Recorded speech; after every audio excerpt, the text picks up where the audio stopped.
കോവിഡിൻ്റെ കാര്യത്തിൽ ഇന്ന് നമ്മുടെ സംസ്ഥാനത്ത് രണ്ട് കാര്യത്തിലും പ്രത്യേകതയുള്ള ദിവസമാണ്. അത് രോഗം സ്ഥിരീകരിച്ചവരുടെ കാര്യത്തിൽ, രോഗമുക്തി നേടിയവരുടെ കാര്യത്തിൽ ഏറ്റവും കൂടുതൽ ആളുകൾക്ക് രോഗം സ്ഥിരീകരിച്ചിരിക്കുകയാണ്. 1420. രോഗമുക്തി നേടിയവരുടെ എണ്ണം 1715. അപ്പോൾ കോവിഡ് മൂലമുള്ള 4 മരണങ്ങളും റിപ്പോർട്ട് ചെയ്തിട്ടുണ്ട്. കാസർഗോഡ് ഉപ്പള സ്വദേശി 41 വയസ്സുള്ള വിനോദ് കുമാർ, കോഴിക്കോട് വെള്ളികുളങ്ങരയിലെ 63 വയസ്സുള്ള സുലൈഖ, കൊല്ലത്ത് കിളിക്കൊല്ലൂരിലെ 60 വയസ്സുള്ള ചെല്ലപ്പൻ, ആലപ്പുഴ പാണാവള്ളിയിലെ 84 വയസ്സുള്ള പുരുഷോത്തമൻ ഇവരുടെ നിര്യാണത്തിൽ അനുശോചനം രേഖപ്പെടുത്തുന്നു. കാലവർഷക്കെടുതി രൂക്ഷമായി തുടരുകയാണ്. ഇടുക്കി രാജമലയിലെ സംഭവങ്ങൾ നമുക്കറിയാവുന്നതാണ്. 26 മരണങ്ങളാണ് ഉണ്ടായിരിക്കുന്നത്.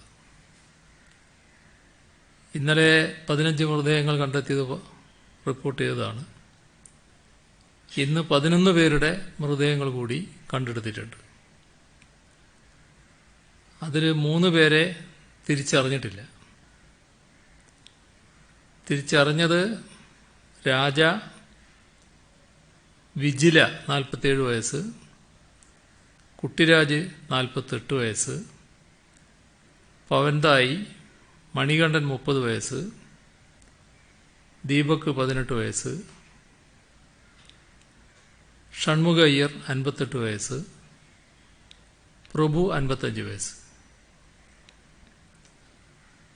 കരിപ്പൂരിൽ വിമാന ദുരന്തത്തിൽ മരണമടഞ്ഞവരുടെ എണ്ണം 18. അപ്പോൾ ഒരേ സമയത്ത്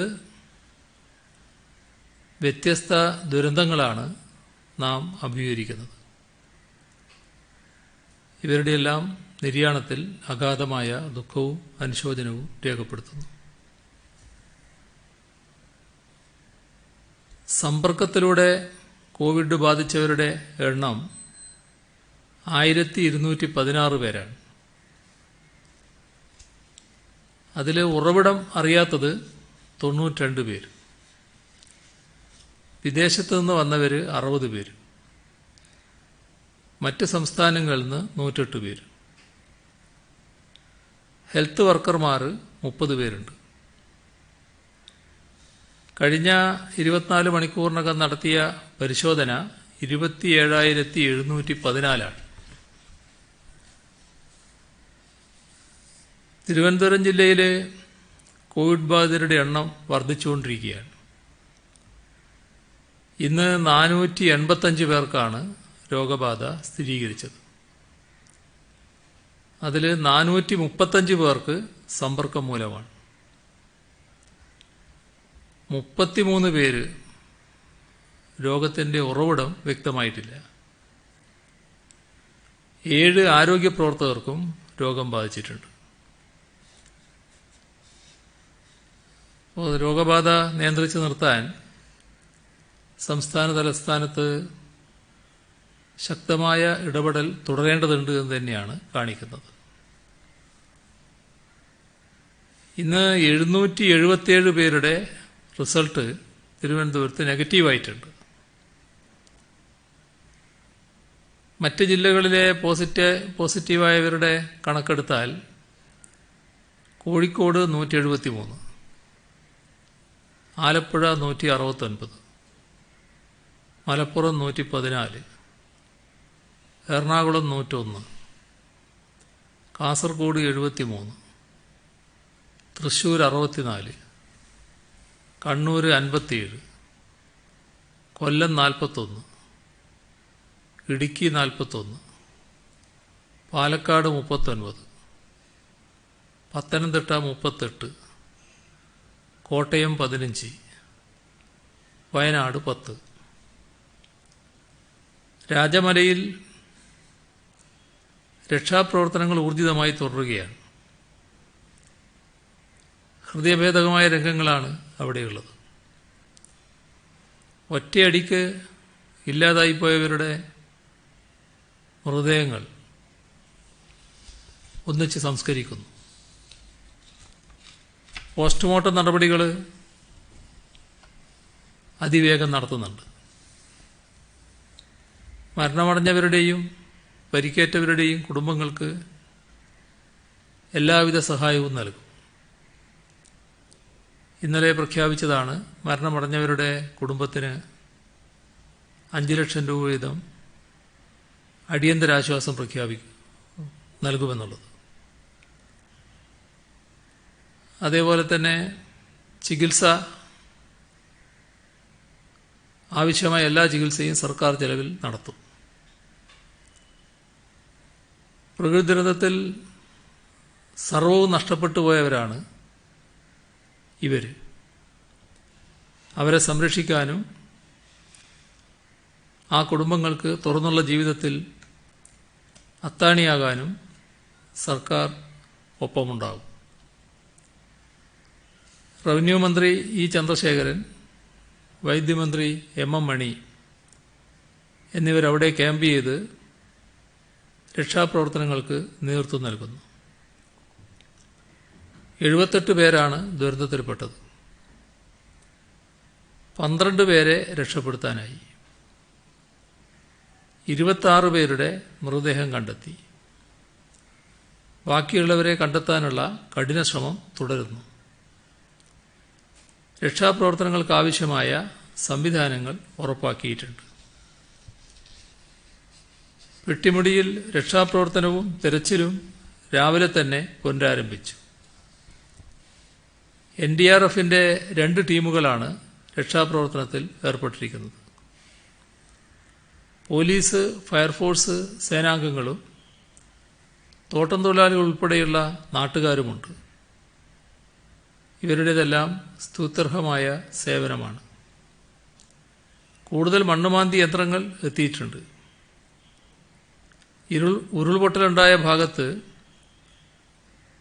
വെള്ളമൊഴുക്ക് നിലനിൽക്കുന്നതിനാൽ ചതുപ്പ് രൂപപ്പെട്ടിട്ടുണ്ട്. ഇത് രക്ഷാപ്രവർത്തനത്തിന് വെല്ലുവിളി ഉയർത്തുന്നു. രാജമലയിൽ നിന്നും പെട്ടിമുടിയിലേക്കുള്ള പാതയിൽ പലയിടത്തും മണ്ണിടിഞ്ഞ് മരങ്ങൾ കടപുഴകി കിടക്കുകയാണ്. വലിയ വാഹനങ്ങൾ ദുരന്തമുഖത്ത് എത്തിക്കുന്നതിന് ഇത് തടസ്സം സൃഷ്ടിക്കുന്നുണ്ട്. ഇടുക്കി ജില്ലയിലാകെ വ്യാപകമായ നാശം വിധിച്ചിരിക്കുന്നു. ചപ്പാത്ത് വണ്ടിപ്പെരിയാറിൽ പെരിയാറിന് കുറുകെയുള്ള ശാന്തിപ്പാലം ഒലിച്ചുപോയി. വണ്ടൻമേട് പഞ്ചായത്തിലെ ശാസ്താനടയിൽ 2 ഉരുൾപൊട്ടി. 20 ഏക്കറോളം കൃഷിയാണ് നശിച്ചത്. 10 വീടുകൾ തകർന്നു. കട്ടപ്പനയാറിന്റെ ഉത്ഭവകേന്ദ്രമായ ചെകുത്താൻ മലയിൽ 4 ഉരുൾപൊട്ടി.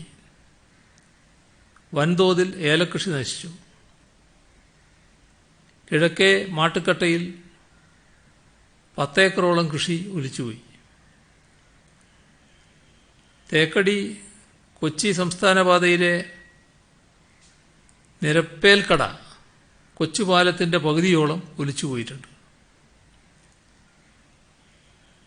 ജില്ലയിലെ 4 താലൂക്കുകളിലായി ഇതുവരെ 21 ദുരിതാശ്വാസ ക്യാമ്പുകളാണ് തുറന്നത്. 580ഓളം ആളുകൾ ഇവിടങ്ങളിലേക്ക് മാറി താമസിച്ചിട്ടുണ്ട്. കരിപ്പൂർ വിമാനാപകട സ്ഥലവും കോഴിക്കോട് മെഡിക്കൽ കോളേജ് ആശുപത്രിയും ബഹുമാനപ്പെട്ട ഗവർണർക്കും സ്പീക്കർക്കും സഹമന്ത്രിമാർക്കും ഒപ്പം സന്ദർശിച്ചു. കോഴിക്കോട് പരിക്കുപറ്റി കിടക്കുന്ന ആശുപത്രികൾ, ആ ആശുപത്രികളിലെല്ലാം മന്ത്രിമാർ സന്ദർശിക്കുകയും ചെയ്തു. അപകടത്തിൽ മരണപ്പെട്ടവരുടെ കുടുംബത്തിന് 10 ലക്ഷം രൂപ നൽകാൻ സംസ്ഥാന സർക്കാർ തീരുമാനിച്ചിട്ടുണ്ട്. പരിക്കേറ്റ എല്ലാവരുടെയും ചികിത്സാ ചെലവ് സർക്കാർ തന്നെ വഹിക്കും. സിവിൽ ഏവിയേഷൻ മന്ത്രാലയവും മറ്റ് കേന്ദ്ര സർക്കാർ ഏജൻസികളും വിമാനയാത്രക്കാർക്ക് നഷ്ടപരിഹാരം പ്രഖ്യാപിക്കുമെന്നാണ് പ്രതീക്ഷിക്കുന്നത്. അപകടത്തിൽ നിന്ന് രക്ഷപ്പെട്ടവർക്ക് സാധ്യമായ ഏറ്റവും മികച്ച ചികിത്സ ഉറപ്പാക്കുക, ഇതാണിപ്പോൾ അടിയന്തര ചുമതല. കോഴിക്കോട്, മലപ്പുറം ജില്ലകളിലായി 16 ആശുപത്രികളിലായി രക്ഷപ്പെടുത്തിയവരുടെ ചികിത്സ ജില്ലാ അതോറിറ്റി ഏകോപിപ്പിക്കുന്നുണ്ട്. വിമാനത്തിലുണ്ടായിരുന്ന 190 പേരിൽ 184 യാത്രക്കാരും 6 പേർ ക്രൂ അംഗങ്ങളുമാണ്. മരിച്ച 18 പേരിൽ 14 പേർ മുതിർന്നവരും 4 കുട്ടികളുമാണ്. മരണമടഞ്ഞവരുടെ പേരുവിവരം: മലപ്പുറം സ്വദേശികളായ ഷഹീർ സയ്യിദ് 38 വയസ്സ്, ലൈലാബി KV 51 വയസ്സ്, ശാന്ത മരക്കാട്ട് 59 വയസ്സ്, സുധീർ വാര്യത്ത് 45 വയസ്സ്, ഷസ ഫാത്തിമ 2 വയസ്സ്, പാലക്കാട് സ്വദേശികളായ മുഹമ്മദ് റിയാസ് VP 24 വയസ്സ്, ആയിഷ ദുവ 2 വയസ്സ്, കോഴിക്കോട് സ്വദേശികളായ രാജീവൻ ചെരക്കാപ്പറമ്പിൽ 61 വയസ്സ്, മനാൽ അഹമ്മദ് 25 വയസ്സ്, ഷറഫുദ്ദീൻ 35 വയസ്സ്, ജാനകി കുന്നോത്ത് 55 വയസ്സ്, അസം മുഹമ്മദ് ചെമ്പായി 1 വയസ്സ്, രമ്യ മുരളീധരൻ 32 വയസ്സ്, ശിവാത്മിക 5 വയസ്സ്, ഷെനോബിയ 40 വയസ്സ്, ഷാഹിറ ബാനു 29 വയസ്സ്. ഇവരെ കൂടാതെ കേരള വിമാനത്തിൻ്റെ പൈലറ്റ് ദീപക് വസന്ത് സാത്തെ, സഹ പൈലറ്റ് അഖിലേഷ് കുമാർ, ഇവരെല്ലാം മരണപ്പെട്ടു പോയിരിക്കുകയാണ്. 149 യാത്രക്കാർ ആശുപത്രിയിലുണ്ട്. അതിൽ 23 പേർക്ക് ഗുരുതര പരിക്കുകളുണ്ട്. ഇതുവരെ 23 യാത്രക്കാരെ ഡിസ്ചാർജ് ചെയ്തു. തമിഴ്നാട്, തെലങ്കാന സ്വദേശികളായ യാത്രക്കാരുമുണ്ട്. കോവിഡ് ഭീഷണി ഉണ്ടായിരുന്നിട്ടും പോസ്റ്റ്മോർട്ടം പ്രക്രിയ ത്വരിതപ്പെടുത്തി. മരണപ്പെട്ടവർ ഉൾപ്പെടെ അപകടത്തിൽപ്പെട്ടവരെയെല്ലാം കോവിഡ് പരിശോധനയ്ക്ക് വിധേയമാക്കും. മരിച്ചവരിൽ ഒരാൾക്കാണ് ഇതുവരെ കോവിഡ് സ്ഥിരീകരിച്ചത്. അപകടം നടന്ന ഉടൻ തന്നെ പ്രദേശവാസികളുടെയും ഫയർഫോഴ്സ്, പോലീസ്, റവന്യൂ, CISF, ആരോഗ്യവകുപ്പ്, ട്രോമാ കെയർ വളണ്ടിയർമാരുടെയും സഹായത്തോടെ അപകടത്തിൽപ്പെട്ടവരെ വിവിധ ആശുപത്രികളിൽ എത്തിച്ച് ചികിത്സ ലഭ്യമാക്കി. തദ്ദേശ സ്വയംഭരണ മന്ത്രി AC മൊയ്തീൻ, മലപ്പുറം, കോഴിക്കോട് ജില്ലാ കലക്ടർമാർ ഇവരാണ് രക്ഷാപ്രവർത്തനങ്ങൾക്ക് ഫലപ്രദമായി നേതൃത്വം നൽകിയത്. അപകടത്തിൽപ്പെട്ടവരെ ആശുപത്രിയിലെത്തിക്കുന്നതിനായി ആംബുലൻസുകളും ടാക്സി, സ്വകാര്യ വാഹനങ്ങളും സജീവമായി രംഗത്തിറങ്ങി. അപകടത്തിൽപ്പെട്ടവർക്ക് കോഴിക്കോട്, മലപ്പുറം ജില്ലകളിൽ വിവിധ ആശുപത്രികളിലാണ് വിദഗ്ധ ചികിത്സ ലഭ്യമാക്കിയിരിക്കുന്നത്.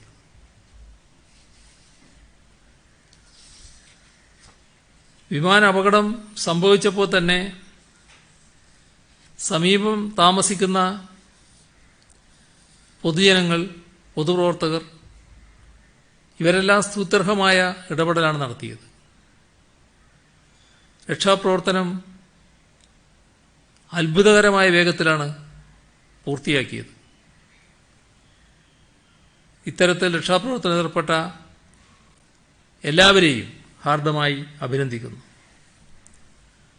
മരണപ്പെട്ടവരുടെ കുടുംബാംഗങ്ങളുടെ ദുഃഖത്തിൽ പങ്കുചേരുന്നു. പരിക്കേറ്റവർക്ക് എളുപ്പം സുഖം പ്രാപിക്കട്ടെ എന്ന് ആശംസിക്കുന്നു. മഴ വ്യാപകമായ സാഹചര്യത്തിൽ മഴ ക്യാമ്പുകളിലായി 3530 കുടുംബങ്ങളെയാണ് സംസ്ഥാനത്ത് മാറ്റിപ്പാർപ്പിച്ചത്. ഈ 3530 കുടുംബങ്ങൾ മൊത്തം 11,446 പേര് ക്യാമ്പുകളിലുണ്ട്. ഏറ്റവും കൂടുതൽ ക്യാമ്പ് വയനാട് ജില്ലയിലാണ്. 69 ക്യാമ്പുകളിലായി 3,795 പേരാണ് അവിടെയുള്ളത്. ഈ 3,795 പേരെ മാറ്റിപ്പാർപ്പിച്ചിരിക്കുകയാണ്. 43 ക്യാമ്പുകളിലായി 1,015 പേര് പത്തനംതിട്ടയിൽ, കോട്ടയത്ത് 38 ക്യാമ്പുകളിലായി 801 ആളുകളെ, എറണാകുളത്ത് 30 ക്യാമ്പുകളിലായി 852 പേര്, ഇടുക്കിയിൽ 17 ക്യാമ്പുകളിലായി 542 പേര്, മലപ്പുറത്ത് 18 ക്യാമ്പുകളിലായി 890 പേര്. ഇതെല്ലാം മാറ്റിപ്പാർപ്പിച്ചിരിക്കുകയാണ്. സംസ്ഥാനത്തെ ഡാമുകളിലെ ജലനിരപ്പ് ഉയർന്നിട്ടുണ്ട്. മുല്ലപ്പെരിയാർ റിസർവോയറിൻ്റെ കാച്ച്മെന്റ് ഏരിയയിൽ ജലനിരപ്പ് വളരെ വേഗം ഉയരുകയാണ്. കഴിഞ്ഞ 24 മണിക്കൂറിനുള്ളിൽ മുല്ലപ്പെരിയാറിലും തേക്കടിയിലും പെയ്തത് യഥാക്രമം 198.4 മില്ലിമീറ്ററും 157.2 മില്ലിമീറ്ററും മഴയാണ്. ഈ സമയത്തിനുള്ളിൽ 7 അടിയാണ് ജലനിരപ്പ് ഉയർന്നത്. അതിനിയും ഉയരാനാണ് സാധ്യത. 136 അടി എത്തുന്ന ഘട്ടത്തിൽ മുല്ലപ്പെരിയാറിലെ ജലം ടണൽ വഴി വൈഗൈ ഡാമിലേക്ക് എത്തിക്കുക, പതുക്കെ പുറത്തേക്ക് ഒഴുക്കി വിടുക. ഇത്തരമൊരു നിർദ്ദേശം തമിഴ്നാട് സർക്കാർ നൽകണമെന്ന് തമിഴ്നാട് സർക്കാരിനോട് ആവശ്യപ്പെട്ടിട്ടുണ്ട്. പാലക്കാട് ബേസിനിൽ വെള്ളത്തിൻ്റെ അളവ് കൂടിയിരിക്കുകയാണ്. ഇത് കാരണം പെരിങ്ങൽകുത്ത് റിസർവോയറിലെ ഷട്ടറുകൾ തുറന്നു. പെരിങ്ങൽകുത്ത് ഡാമിലെ ജലനിരപ്പ് റെഡ് അലേർട്ട് ലെവലിലേക്ക് ഉയർന്നിട്ടുണ്ട്. പറമ്പിക്കുളം ആളിയാർ പ്രോജക്റ്റിലെ അണക്കെട്ടുകൾ തുറക്കുന്ന സന്ദർഭത്തിൽ കേരളത്തിലെ എഞ്ചിനീയർമാരുമായി ബന്ധപ്പെടണമെന്നും വെള്ളപ്പൊക്കത്തിൻ്റെ തീവ്രതയും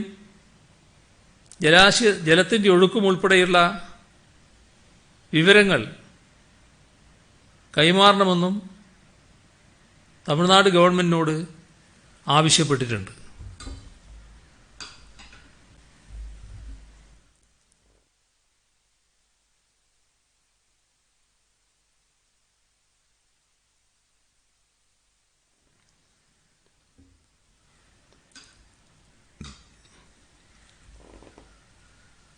തിരുവനന്തപുരം ജില്ലയിൽ നെയ്യാർ ഡാമിൻ്റെ 4 ഷട്ടറുകൾ തുറന്നിട്ടുണ്ട്. പേപ്പാറ ഡാമും പരിമിതമായി തുറന്നിട്ടുണ്ട്. തിരുവനന്തപുരം ജില്ലയിൽ കനത്ത മഴയിൽ 182 വീടുകൾ ഭാഗികമായി, 37 വീടുകൾ പൂർണ്ണമായും തകർന്നിട്ടുണ്ട്. 5348 ഹെക്ടർ കൃഷിനാശം സംഭവിച്ചു. വെള്ളപ്പൊക്ക സാധ്യത മുന്നിൽ കണ്ട് കൊല്ലത്തു നിന്നും മത്സ്യത്തൊഴിലാളികൾ രക്ഷാപ്രവർത്തനത്തിനായി പത്തനംതിട്ടയിലേക്ക് പുറപ്പെട്ടു. 10 വള്ളങ്ങൾ കയറ്റിയ ലോറികളിൽ 20 മത്സ്യത്തൊഴിലാളികളാണ് കൊല്ലം ഹാർബറിൽ നിന്നും തിരിച്ചത്. പമ്പ ഡാം തുറക്കാൻ സാധ്യതയുണ്ട്. പമ്പ ജലസംഭരണിയുടെ പരമാവധി ജലനിരപ്പ് 986.33 മീറ്ററും നീല അലർട്ട് ലെവൽ 982 മീറ്ററും ആയി നിജപ്പെടുത്തിയിട്ടുണ്ട്. പത്തനംതിട്ട ജില്ലയിൽ 51 ദുരിതാശ്വാസ ക്യാമ്പുകൾ തുറന്നു. KSEBിയുടെ കീഴിലുള്ള മൂഴിയാർ ഡാമിന്റെയും ജലസേന വകുപ്പിന്റെ കീഴിലുള്ള മണിയാർ സംഭരണിയുടെയും സ്പിൽവേകൾ തുറന്നിട്ടുണ്ട്. മൂഴിയാർ കക്കി റോഡിൽ മണ്ണിടിച്ചിലുണ്ടായി. വെള്ളം കയറാൻ സാധ്യതയുള്ള CFLTCകളിലെ കോവിഡ് രോഗികളെ മറ്റ് CFLTCകളിലേക്ക് മാറ്റാനുള്ള നടപടികൾ അംഗീകരിച്ചു. പമ്പാ നദിയുടെ കൈവഴികളിലൂടെ തീരപ്രദേശങ്ങളിൽ നിന്ന് ജനങ്ങളെ ഒഴിപ്പിക്കാൻ നിർദ്ദേശം നൽകി. ചാലക്കുടി താലൂക്കിൽ 6 ദുരിതാശ്വാസ ക്യാമ്പുകളാണ് തുറന്നത്. 139 പേരാണ് നിലവിൽ അവിടെ താമസിക്കുന്നത്. പാലക്കാട് ഇതുവരെ കാഞ്ഞിരപ്പുഴ, മംഗലം എന്നിങ്ങനെ 2 ഡാമുകളാണ് തുറന്നത്. വാളയാർ ഡാം തുറക്കുന്നതിനുള്ള മുന്നറിയിപ്പ് നൽകി. 14 പ്രശ്നസാധ്യത മേഖലകളാണ് ജില്ലയിൽ കണ്ടെത്തിയത്.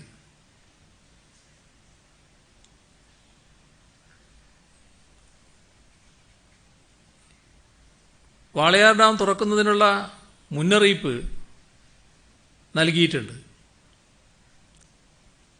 ഈ മേഖലകളിലെ മണ്ണിടിച്ചിൽ 327 കുടുംബങ്ങളെ സുരക്ഷിതമായ സ്ഥലങ്ങളിലേക്ക് മാറ്റിപ്പാർപ്പിക്കേണ്ടി വരും.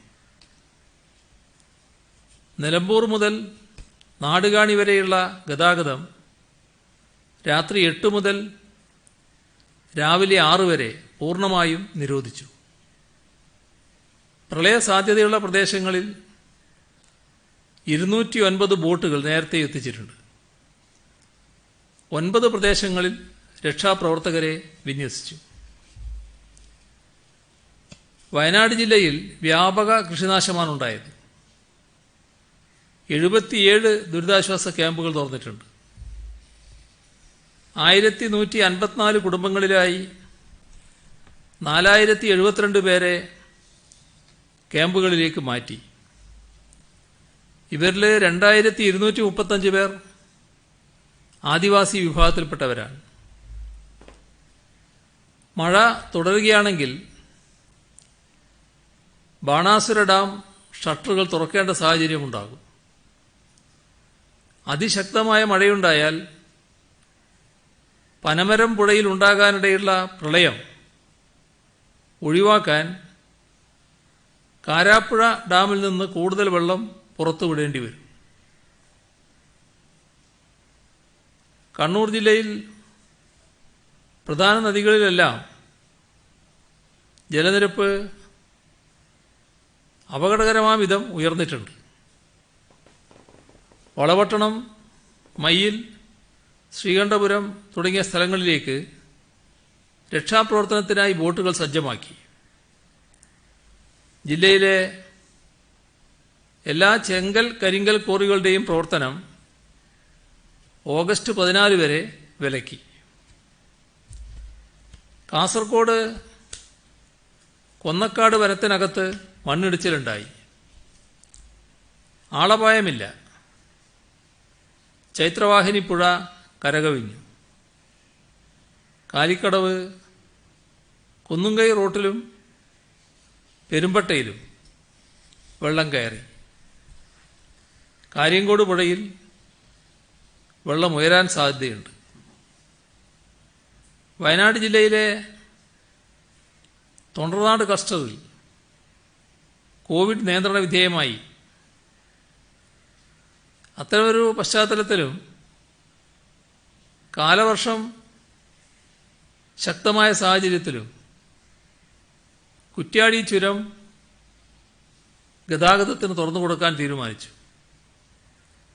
എന്നാൽ ഒരു ചുരത്തിലൂടെയും രാത്രി യാത്ര അനുവദിക്കില്ല. അപകട സാധ്യത നിലനിൽക്കുന്നതിനാലാണ് വൈകിട്ട് 7 മുതൽ രാവിലെ 6 വരെ ഗതാഗത നിരോധനം ഉള്ളത്.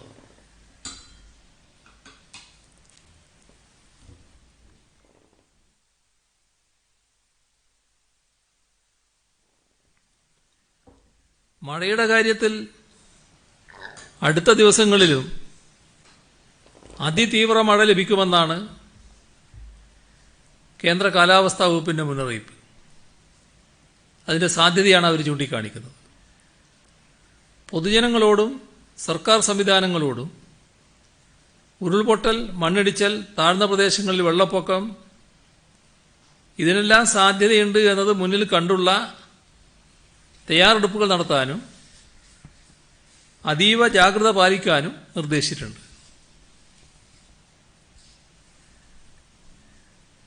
ഇന്ന് കണ്ണൂർ, വയനാട്, കോഴിക്കോട്, മലപ്പുറം, ഇടുക്കി ഇത്രയും ജില്ലകളാണ് റെഡ് അലർട്ട് പ്രഖ്യാപിച്ചത്. നാളെ ഇടുക്കി, മലപ്പുറം, വയനാട്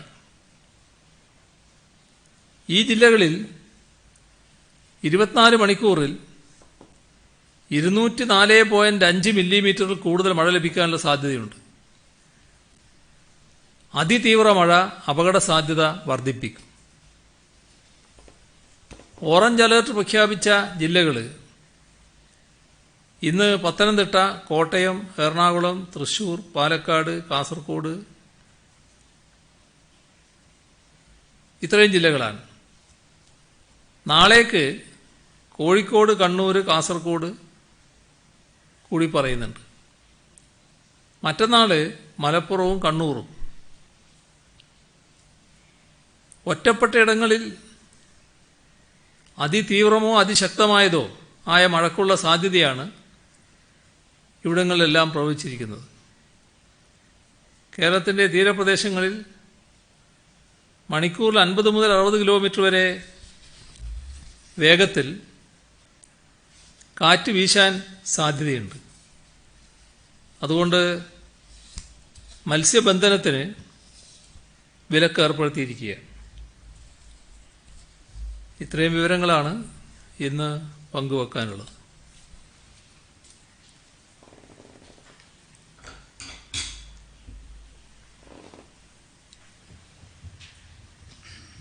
CME രാജമലയിലെ അപകടത്തിൽ മരിച്ചവർക്ക് 5 ലക്ഷം രൂപയും വിമാന അപകടത്തിൽ മരിച്ചവർക്ക് 10 ലക്ഷം രൂപയും അനുവദിച്ചതിനെ പറ്റി ധാരാളം തരത്തിൽ വിമർശനങ്ങളുണ്ട്, പ്രത്യേകിച്ചും നവമാധ്യമങ്ങളിലും മറ്റും.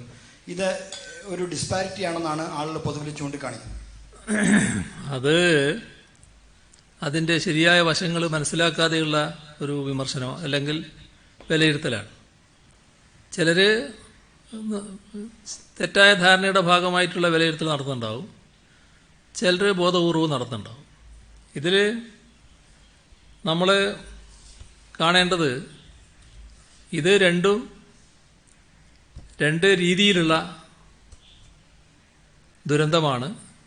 അതിനുശേഷമുള്ള പ്രവർത്തനങ്ങളും രണ്ട് രീതിയിലാണ്. ഇപ്പോൾ രാജമലയിൽ നമ്മൾ പ്രഖ്യാപിച്ചത് ആദ്യഘട്ടത്തിലുള്ള ധനസഹായമാണ്.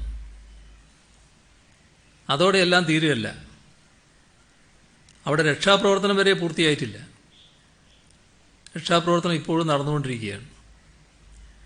അപ്പോൾ ദുരന്തത്തിൻ്റെ വ്യാപ്തി അതിനുശേഷം മാത്രമേ വിലയിരുത്താനാവൂ. നഷ്ടം എത്രത്തോളമാണ് എന്ന് മനസ്സിലാക്കാനും അതിനുശേഷം മാത്രമേ കഴിയൂ. എല്ലാം നഷ്ടപ്പെട്ട ഒരവസ്ഥയാണ് അവിടെയുള്ളത്. അപ്പോൾ ഉറ്റവരെയും ഉടയവരെയും എല്ലാം നഷ്ടപ്പെട്ടു പോയ ജനതയെ ചേർത്ത് പിടിക്കേണ്ട അവസ്ഥയാണ് ഇവിടെ വന്നു ചേർന്നിട്ടുള്ളത്. അപ്പോൾ സർക്കാരിന് മുന്നിലുള്ള ഉത്തരവാദിത്വം അതാണ്. അവരുടെ ജീവനോപാധി നഷ്ടപ്പെട്ടിട്ടുണ്ട്, വാസസ്ഥലം നഷ്ടപ്പെട്ടിട്ടുണ്ട്. ഇങ്ങനെയുള്ള കാര്യങ്ങൾ വന്നാൽ അതെല്ലാം ഉറപ്പുവരുത്താനുള്ള ബാധ്യത സാധാരണ നിലയിൽ സർക്കാരിനുണ്ട്. ഇത് രക്ഷാപ്രവർത്തനം കഴിഞ്ഞ് മാത്രമേ നമുക്ക് അത്തരം പ്രശ്നങ്ങൾ തന്നെ എന്താണെന്ന് പരിശോധിച്ചുകൊണ്ട് കടക്കാനാവും. അപ്പോൾ അവരെ സംരക്ഷിക്കുകയും ചെയ്യും, അവരുടെ കൂടെ നിൽക്കുകയും ചെയ്യും. ഇത് ആദ്യഘട്ടത്തിലുള്ള പ്രഖ്യാപനം മാത്രമാണ്. തുറന്നു പല കാര്യങ്ങളും ഇതിൻ്റെ ഭാഗമായിട്ട് തന്നെ വരാനിരിക്കുകയാണ്. അതാണതിൽ നമ്മൾ കാണേണ്ടത്. ആരോഗ്യ പ്രവർത്തകർക്ക് പിന്നെയുള്ളൊരു പ്രശ്നം ഇതിനെക്കുറിച്ച് തന്നെ പറഞ്ഞാൽ ചില ആൾക്കാർ കാണുന്നത് രാജമലയിൽ പോയില്ല,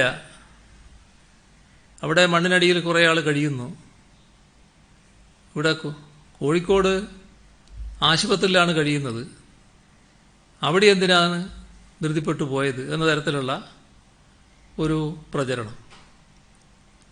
അതിൽ രണ്ട് കാര്യമാണ് നോക്കേണ്ടത്. ഈ രക്ഷാപ്രവർത്തനമാണ് അതീവ ഗൗരവമായിട്ട് നടക്കേണ്ടത്. ആ രക്ഷാപ്രവർത്തനം ഗൗരവമായി നടത്താനാണ് ആദ്യഘട്ടത്തിൽ നമ്മൾ ശ്രമിക്കേണ്ടത്. അതിന് വിവിധ ഏജൻസികളെയും വിവിധ വിഭാഗങ്ങളെയും ഏകോപിപ്പിക്കണം. ആ പ്രവർത്തനം രാജമലയിൽ ഇപ്പോൾ നടന്നുകൊണ്ടിരിക്കുകയാണ്. അവിടെ എത്തിച്ചേരാൻ കഴിയാത്തൊരു സാഹചര്യം ഉണ്ടായിരുന്നു. ഇപ്പോൾ നേരത്തെ ഞാൻ പറഞ്ഞല്ലോ, മന്ത്രി ചന്ദ്രശേഖരനും മന്ത്രി എം എം മണിയും അവിടെ ക്യാമ്പ് ചെയ്ത് പ്രവർത്തനം നടത്തുകയാണ്.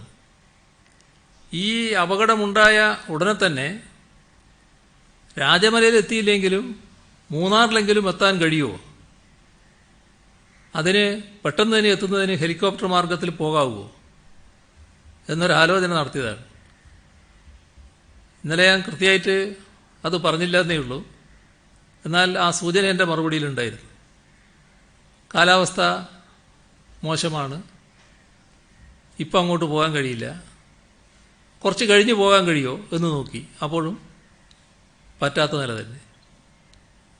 അങ്ങനെയാണ് അവർ കാർ മാർഗം പോകുന്ന നിലയെടുത്തത്. അപ്പോൾ ഇതൊക്കെ ഓരോ സ്ഥലത്തിൻ്റെയും ആവശ്യത്തിനനുസരിച്ച് തന്നെ നടപടികൾ സ്വീകരിക്കാനാണ് സർക്കാർ ശ്രമിച്ചുകൊണ്ടിരിക്കുന്നത്. കരിപ്പൂരിൻ്റെ അവസ്ഥ, രക്ഷാപ്രവർത്തനത്തിൻ്റെ കാര്യം ഇന്നലെയോടെ അവസാനിച്ചു. ഇന്ന് ഞാൻ അവിടെ സന്ദർശിച്ചപ്പോൾ അതിൻ്റെ കാര്യങ്ങൾ വിശദമായിട്ട് ഞാൻ പറഞ്ഞതാണ്. നേരെ ഇപ്പോൾ ഞാൻ നിങ്ങളോടും പറഞ്ഞു. അത് അതിവിദഗ്ധമായ രക്ഷാപ്രവർത്തനങ്ങളാണ് നടന്നത്. ഇതുമായി ബന്ധപ്പെട്ടുള്ള എല്ലാവരും ആ രക്ഷാപ്രവർത്തനത്തിൻ്റെ വേഗതയെ പ്രത്യേകമായി പ്രശംസിക്കുകയാണ്. കാരണം അതിൽ ചില കാര്യങ്ങളിൽ നമ്മുടെ നാടിൻ്റെ ഒരു മികവുണ്ടല്ലോ, അതാണ് അവിടെ കാണാൻ കഴിഞ്ഞത്. അപ്പം അതിനുശേഷം അവിടെ കഴിയുന്നവർക്ക് ഉള്ള സ്ഥിതിയിൽ എന്തൊക്കെ ചെയ്യാൻ പറ്റും, പിന്നെ ഈ നടന്ന അപകടത്തിൻ്റെ ഒരു ഭീകരത അതവിടെ കാണുമ്പോഴാണ് ഈ എയർക്രാഫ്റ്റ് താഴെ വന്നിട്ട് അതിൻ്റെ ഒരു ഭാഗം മുറിഞ്ഞുകൊണ്ടാണ് മുന്നോട്ട് പോകുന്നത്. മുൻഭാഗം നേരെ അറ്റുപോവുകയാണ്, മുറിഞ്ഞു പോവുകയാണ്, വെട്ടിമാറ്റിയതുപോലെ. എന്നിട്ടത് മുന്നിൽ പോയി ഇടിക്കുകയാണ്. മുന്നിലൊരു മതിലാണ്, അവിടെ പോയി ഇടിക്കുകയാണ്. ആ ഭാഗം അങ്ങനെ തന്നെ കിടക്കുകയാണ്, ഇപ്പുറം മറ്റേ ഭാഗവും കിടക്കുകയാണ്. അത് ഞങ്ങൾ പിന്നെയാണ് കണ്ടത്. കോഴിക്കോട് പോയി തിരിച്ചു വന്നതിന് ശേഷമായിരുന്നു കണ്ടത്. അപ്പോൾ അതിലാണ് പൈലറ്റും സഹപൈലറ്റും ഒക്കെ മരണമടയാനിടയാകുന്നത്. യഥാർത്ഥത്തിൽ വല്ലാത്തൊരു ദുരന്തമായിട്ടാണ് തോന്നുന്നത്. അതിൻ്റെ മറ്റു ഭാഗങ്ങൾ ആലോചിച്ചാൽ അത്തരമൊരു ദുരന്തം സംഭവിക്കുമ്പോൾ ചിലപ്പോൾ ആരും രക്ഷപ്പെടില്ല. അക്കാര്യത്തിൽ നമുക്ക് ആശ്വസിക്കാൻ വകയുണ്ട്. 18 പേരാണ് ഇപ്പോൾ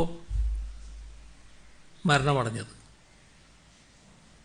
നല്ലൊരു ഭാഗം ആളുകൾ രക്ഷപ്പെടുന്ന നില വരുന്നുണ്ട്.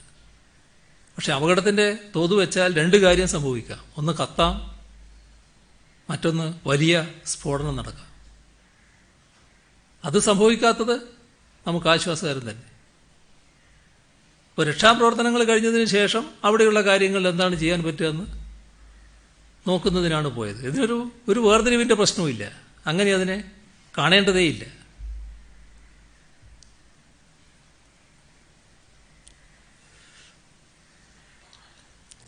ശബ്ദമില്ല.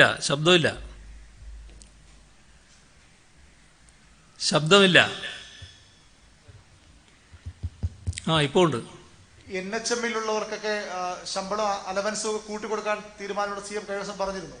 പക്ഷേ ഈ മെഡിക്കൽ കോളേജുകളിലും ജില്ലാ ആശുപത്രികളിലും കൂടുതലുള്ളത് ഈ hospital management committee, hospital development കമ്മിറ്റിക്കുള്ള ജീവനക്കാർ, നഴ്സുമാരും മറ്റാരോഗ്യ പ്രവർത്തകരും. അവർക്ക് ഇത്തരത്തിലുള്ള റിസ്ക് അലവൻസുകളോ അല്ലെങ്കിൽ ശമ്പള വർധനയൊന്നുമില്ല. അതും കൂടെ സർക്കാരിന്റെ ശ്രദ്ധയിൽപ്പെടുത്തുമെന്ന്.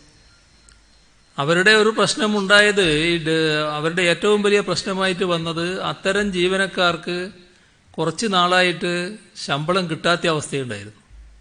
കാരണം ഈ കമ്മിറ്റിയാണ് അവരെ നിയോഗിച്ചത്. അത് മുഖേനയായിരുന്നു അവർക്ക് വേതനം കൊടുക്കുന്നത്. അപ്പോൾ അത് ഏറ്റവും വലിയൊരു പ്രശ്നമായിട്ട് വന്നു. അതിൻ്റെ ഭാഗമായി ആ വേതനം കൊടുക്കാൻ തന്നെ തീരുമാനിച്ചു. അത് സർക്കാർ തന്നെ അതിനു വേണ്ടിയുള്ള വക കണ്ടെത്തിയിട്ടുണ്ട്. അത് ഒരു തടസ്സമായിട്ട് വരരുത് എന്നാണ് തീരുമാനിച്ചത്. അതാണ് ആദ്യം പരിഗണിച്ച കാര്യം. മറ്റു വിവിധ പ്രശ്നങ്ങൾ വരും, അത് അതിൻ്റെ മുറക്ക് നമുക്ക് നോക്കാം. ഇപ്പോൾ ഈ ആശുപത്രികൾ പലതും കോവിഡ് ഫസ്റ്റ് ലൈൻ ട്രീറ്റ്മെന്റ് സെന്ററുകളായി മാറി കൂടുതൽ ജീവനക്കാരെ നിയോഗിക്കേണ്ടി വന്നു. അപ്പോൾ ഈ പ്രളയവും മറ്റ് ഇതിന്റെ മുന്നറിയിപ്പുകളും കിടപ്പുണ്ട്. അപ്പോൾ എങ്ങനെയാണ് അവിടുത്തെ ഒരു ക്രമീകരണങ്ങൾ? സ്വകാര്യ ആശുപത്രികളുടെ കൂടെ ആശ്രയിക്കുമോ, അതോ ഈ ആശുപത്രികൾ കൂടുതൽ സ്റ്റാഫിനെ നിയമിച്ച് ഇങ്ങനെ എന്തെങ്കിലും നടപടി സർക്കാരിന്റെ ഭാഗത്തുനിന്നുണ്ടോ? അല്ല, ഇതെല്ലാം നമ്മൾ വിവിധ ഘട്ടങ്ങളിൽ വ്യക്തമാക്കിയതല്ലേ.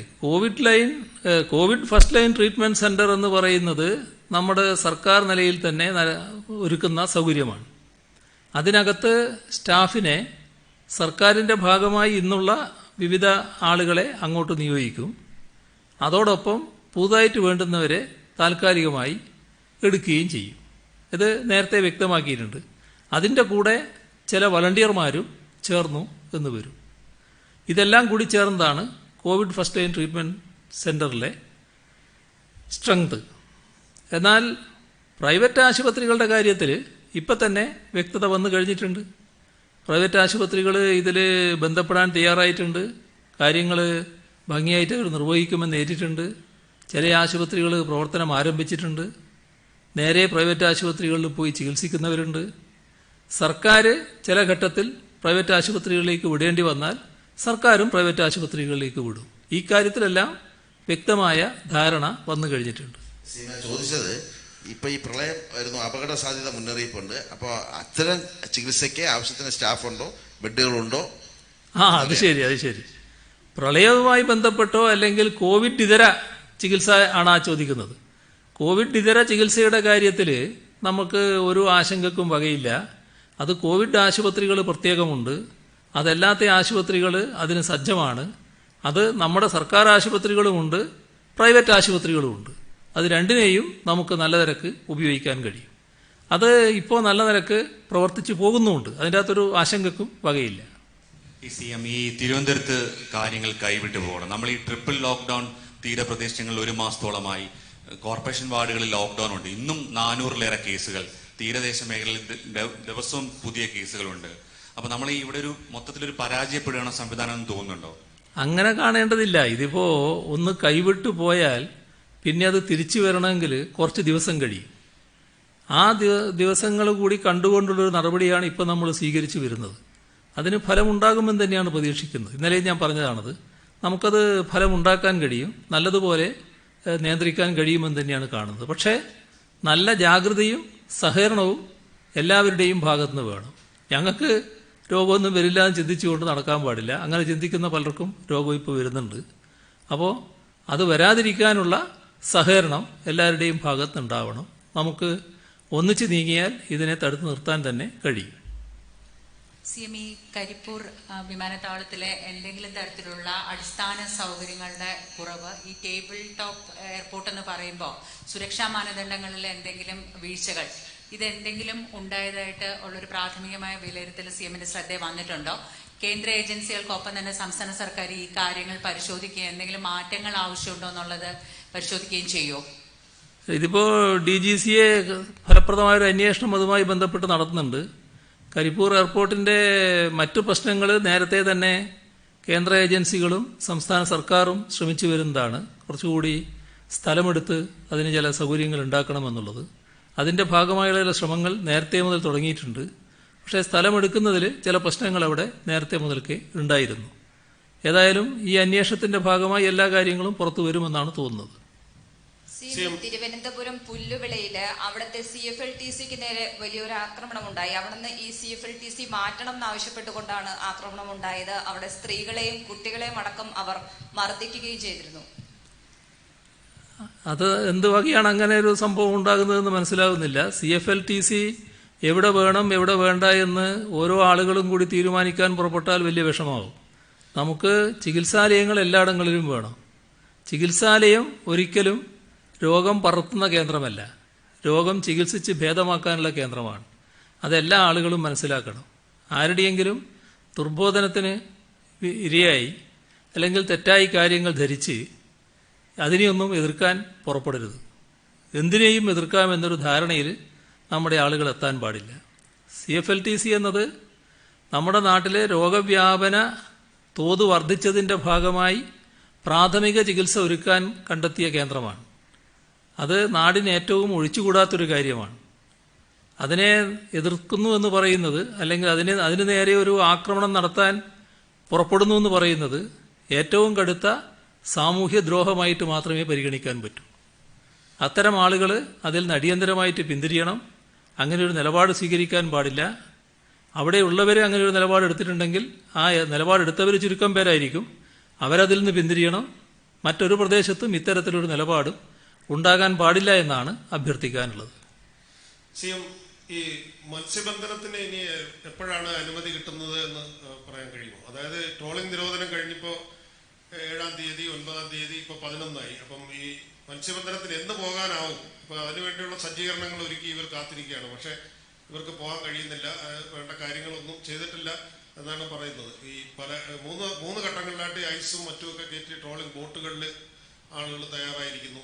അതുപോലെ മറ്റ് തീരപ്രദേശങ്ങളിൽ പരമ്പരാഗത മത്സ്യത്തൊഴിലാളികൾക്ക് ഈ സമയത്താണ് എന്തെങ്കിലുമൊക്കെ ഒരു പണി ലഭിക്കുന്നത്. അപ്പോൾ അത് എന്ന് പോകാൻ പറ്റുമെന്ന് പറയാൻ പറ്റുമോ? പിന്നെ മറ്റൊന്ന്, ഈ പ്രളയം ഇപ്പോൾ കഴിഞ്ഞ കൊല്ലം, അതിന് മുമ്പത്തെ വർഷവും ഇപ്പം 3-ാമത്തെ തവണയാണ്. അപ്പം രക്ഷാപ്രവർത്തനത്തിന് വേണ്ടി ഇവർ വിളിക്കുമ്പോൾ വരാൻ തയ്യാറാണ്. പക്ഷേ ഇവരുടെ യാനങ്ങൾ, ഈ ഫൈബർ വള്ളങ്ങൾ വലിയ ലോറികളിൽ കയറ്റി, ഇന്നലെ കൊല്ലത്തുനിന്ന് തന്നെ രാത്രി 1 മണിയോടുകൂടിയാണ് ഈ 10-20 പേർ ഈ ലോറികളിൽ ഈ ഫൈബർ വള്ളങ്ങൾ കയറ്റി അങ്ങോട്ട് തിരിച്ചത്. അപ്പോൾ ഈ അപകടം, ഈ പ്രളയം ഉണ്ടാകുന്ന ഭാഗങ്ങളിൽ ആ പഞ്ചായത്തിന്റെ നേതൃത്വത്തിൽ കുറച്ച് വള്ളങ്ങൾ ഉണ്ടെങ്കിൽ, ആ സംവിധാനം ഉണ്ടെങ്കിൽ ഈ സന്നദ്ധ സേനാ പ്രവർത്തകരെ, രക്ഷാപ്രവർത്തകരെ അവിടെ എത്തിക്കാൻ പെട്ടെന്ന് സാധിക്കും. അതല്ലെങ്കിൽ ഈ കൊണ്ടുപോകുന്ന വള്ളങ്ങൾക്ക് പിന്നെ കേടുപാട്, അതിന്റെ എഞ്ചിൻ ഉൾപ്പെടെ വീണ്ടും റീപ്ലേസ് ചെയ്യുന്ന ഒരു നഷ്ടമാണ് വരുന്നത്. അപ്പോൾ അത് ഒന്ന് ആലോചിച്ചാൽ നന്നായിരിക്കും. പെട്ടെന്ന് ദുരന്തമുഖത്ത് എത്താൻ പറ്റും. ഇപ്പോൾ കടലിൽ പോയാൽ ഉള്ള അവസ്ഥ എന്താണെന്ന് നമുക്കെല്ലാവർക്കും അറിയാം. അത് ട്രോളിംഗ് നിരോധനവുമായിട്ട് ബന്ധപ്പെട്ടതുമായിട്ട് ഒരു പ്രശ്നവുമില്ല, ഒരു തരത്തിലും ബാധിക്കുന്ന കാര്യമല്ല. നമ്മളെ കാലവർഷത്തിൻ്റെ പ്രത്യേകത കാരണം ഇത് നമ്മുടെ നാട്ടിലാകെ വല്ലാത്തൊരു അവസ്ഥ വന്നു ചേർന്നിരിക്കുകയാണ്. അതിൻ്റെ കാരണങ്ങളും എല്ലാവർക്കും വ്യക്തമാണ്. അത് സംസ്ഥാന സർക്കാർ വിചാരിച്ചാൽ അത് മാറ്റാൻ കഴിയുന്നതല്ല. പിന്നെ നിങ്ങൾ ചോദിക്കുന്ന ചോദ്യത്തിൻ്റെ ഉത്തരം എന്ന നിലക്ക് മത്സ്യത്തൊഴിലാളികളോടുള്ള ഒരു പ്രത്യേകത വെച്ച് അവരെ സഹായിക്കണമെന്ന് കണക്കാക്കി അവർ കടലിൽ പോയിക്കോട്ടെ, കുറേ നാൾ ട്രോളിംഗ് നിരോധനത്തിൻ്റെ ഭാഗമായി പോകാത്തതാണല്ലോ, പോകട്ടെ എന്ന് വെച്ചാൽ അവർക്ക് തന്നെ കിട്ടുന്ന പണി വേറെയായിരിക്കും. കാരണം അത്ര പ്രക്ഷുബ്ധമാണ് കടൽ. അപ്പോൾ കടലിൽ ഇറങ്ങാൻ പറ്റാത്ത സാഹചര്യം ഉള്ളതുകൊണ്ടാണ് അവർക്ക് ഇറങ്ങാൻ പറ്റാത്തത്. പിന്നെ ഒരു വിവേകമുള്ള സർക്കാരിന് അത്തരമൊരു നിലപാടെടുക്കാൻ പറ്റില്ല. അതുകൊണ്ടാണ് ഈ ദിവസം കടന്നു പോകുന്നത്. മറ്റേ പ്രശ്നങ്ങൾ പരിശോധിച്ചാൽ കടലിൽ പോകുന്നവർ, മത്സ്യത്തൊഴിലാളികൾ എങ്ങനെ പോകണമെന്നും തിരിച്ചു വന്നാൽ മത്സ്യം എങ്ങനെ വിപണനം ചെയ്യണമെന്നും എല്ലാമുള്ള കാര്യത്തിൽ എല്ലാ തീരദേശത്തും വ്യക്തത വരുത്തി കഴിഞ്ഞിട്ടുണ്ട്. അതുമായി ബന്ധപ്പെട്ട് എല്ലാ ഹാർബറുകളിലും മത്സ്യം അടുക്കുന്ന എല്ലാ പ്രദേശങ്ങളിലും വ്യക്തതയുണ്ട്. അതനുസരിച്ച് എല്ലാവരും സഹകരിക്കണമെന്ന് മാത്രം. കാരണം നമുക്കറിയാം, മത്സ്യം എത്തുമ്പോൾ ഉണ്ടാകുന്ന, കടലിൽ നിന്ന് മത്സ്യം പിടിച്ചെത്തുമ്പോൾ ഉണ്ടാകുന്ന ഒരു കൂട്ടായ്മയുണ്ട്. വലിയ തിരക്കും ബഹളവുമാണ് അവിടെ സംഭവിക്കുക. അത് ഇന്നത്തെ ഘട്ടത്തിൽ വലിയ ആപത്തായിട്ട് മാറും. അതൊഴിവാക്കണം.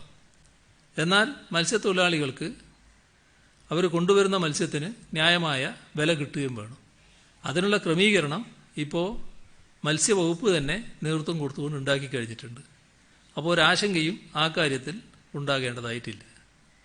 മറ്റത് കടലിൽ പോകാൻ പറ്റുന്നത് നമ്മുടെ പ്രകൃതിയുടെ സാധാരണ അന്തരീക്ഷം വന്നാൽ മാത്രമേ സാധിക്കൂ. ഇവിടെ ദുരന്തങ്ങൾ ഓരോ വർഷവും ഉണ്ടാകുന്നു. എല്ലാ സ്ഥലങ്ങളിലും ഇങ്ങനത്തെ പ്രദേശങ്ങളിൽ നമുക്ക് ബോട്ടുകൾ തയ്യാറാക്കി വെച്ചുകൂടെ എന്ന് ചോദിച്ചാൽ അതൊരു നല്ല ആശയമാണ്. പക്ഷേ പലയിടങ്ങളിലുമുള്ള ബോട്ടുകൾ മതിയാകാതെ വരുമ്പോഴാണ് പിന്നെ മറ്റു കാര്യങ്ങളിലേക്ക് ശ്രദ്ധ തിരിയുന്നത്. അപ്പോൾ അതിനുള്ള വിവിധ തയ്യാറെടുപ്പുകൾ ഇന്ന് ഓരോ പ്രദേശത്തും നടത്തിയിട്ടുണ്ട്. എന്നാൽ വലിയൊരു ദുരന്തമായിട്ടത് മാറുമ്പോൾ ആ തയ്യാറെടുപ്പുകൾ മാത്രം പോരാതെ വരുന്നു. അതാണ് സംഭവിക്കുന്നത്. മറ്റ് തയ്യാറെടുപ്പുകൾ ഇനിയും നമുക്ക് നടത്തുകയും ചെയ്യാം. മറ്റൊരു കാര്യം, ഈ നമ്മുടെ സ്വപ്ന പദ്ധതിയായ ഈ ലൈഫ് മിഷന്റെ പേരിലും ഈ സ്വർണ്ണക്കടത്ത് കേസിലെ പ്രതിയായ സ്വപ്നയ്ക്ക് കൈക്കൂലി വാങ്ങി എന്നുള്ള രീതിയിൽ കസ്റ്റംസിന്റെ ഒരു കണ്ടെത്തലുണ്ട്. UAE ഒരു agency, Emirates red crescent agency, സർക്കാർ നൽകിയ പണത്തിൽ നിന്നാണ് യൂണിടെക് എന്നുള്ള ബിൽഡർ വഴി പൈസ കിട്ടി എന്നുള്ളതാണ് കസ്റ്റംസിന്റെ കണ്ടെത്തൽ. ഇത് നമ്മുടെ ഈ സ്വപ്ന പദ്ധതിയിൽ പോലും ഇത്തരത്തിലുള്ള പ്രതികളായ ആളുകൾക്കൊക്കെ, ഷേഡി ക്യാരക്ടേഴ്സിനൊക്കെ പണം കൈക്കൂലിയൊക്കെ കിട്ടാനുള്ള ഒരു അവസരം കൂടി ഉണ്ടാകുന്നു എന്നുള്ളത് ഗൗരവകരമായ കാര്യമല്ലേ? അത് സ്വാഭാവികമായിട്ടും നമുക്ക് പരിശോധിക്കാവുന്നതാണ് എന്താണ് സംഭവിച്ചിട്ടുള്ളത്. അങ്ങനൊരു കണ്ടെത്തൽ എന്താണ് എന്നതിൻ്റെ വിശദാംശങ്ങൾ നമുക്ക് മനസ്സിലാക്കി ആവശ്യമായ നടപടികൾ സ്വീകരിക്കാം. ഇതിൻ്റെ ഭാഗമായി അവർ തന്നെ നടപടികളിലേക്ക് കടക്കുമെന്നാണ് തോന്നുന്നത്. അത് അന്വേഷണ ഏജൻസി തന്നെ അന്വേഷിക്കട്ടെ എന്ന്. അതല്ല, ഇത് സാധാരണ നിലക്ക് റെഡ് ക്രസന്റ് എന്ന് പറയുന്നത് ഈ UAE ഒരു ചാരിറ്റി ഓർഗനൈസേഷനാണ്. ആ ചാരിറ്റി ഓർഗനൈസേഷൻ നടത്തുന്ന പ്രവർത്തനമാണ്. അതുമായി ബന്ധപ്പെട്ടാണ് ആക്ഷേപങ്ങൾ വന്നിട്ടുള്ളത്. അതിന്റെ വിശദാംശങ്ങൾ മനസ്സിലാക്കി എന്താണെന്ന് നോക്കാം. നമ്മുടെ സ്വപ്ന പദ്ധതിയാണ്, അതിൽ നമുക്കും നമ്മുടെ സ്വപ്ന പദ്ധതിന്റെ ഭാഗമായിട്ട് റെഡ് ക്രസന്റ് അല്ല.